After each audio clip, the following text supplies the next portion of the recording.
திராவிட முன்னேற்ற கழகம் ஏதோ ஆட்சி அதிகாரத்துக்கு வரணும், பதவியை தக்க வச்சுக்கணும்னு உருவாக்கப்பட்ட இயக்கம் கிடையாது. இது தமிழ்நாட்டு மக்களை, தமிழினத்தை காப்பாற்றுறதுக்காக துவங்கப்பட்ட இயக்கம். மிசா எனும் நெருப்பாற்றில் நீந்தி வந்த இயக்கம். உலக வரலாற்றிலேயே ஈடு இணையில்லாத மொழி போரை நடத்தி அதிலையும் வெற்றி பெற்ற இயக்கம் திராவிட முன்னேற்ற கழகம்.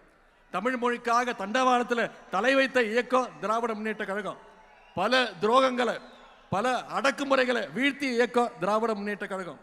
இப்படிப்பட்ட எங்களை பார்த்து குஜராத்தில் உட்கார்ந்து மிரட்டி பணிய வைக்கலாம்னு நினைச்சா நிச்சயம் அது உங்க கனவுல கூட நடக்காது. இங்க கூடி இருக்கக்கூடிய இளைஞரணி தம்பிமார்களும் தலைவருடைய உடன்பிறப்புகளும் இருக்கிற வரைக்கும் நிச்சயம் அது நடக்க விட மாட்டாங்க. ஆகவே கடைசி உடன்பிறப்பு இருக்க வரைக்கும் தமிழ்நாட்டை சங்கி கூட்டத்தால தொட்டு கூட பார்க்க முடியாது.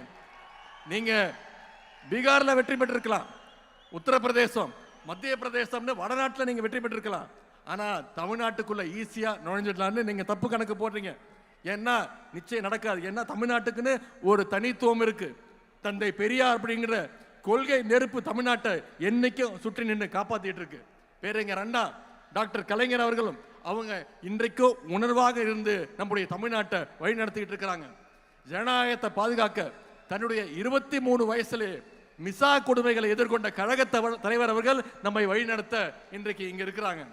பாஜக அப்படின்றது மதம் பிடிச்சு ஓடுற யானை அப்படின்னு நாம நினைச்சிட்டு இருக்கோம்.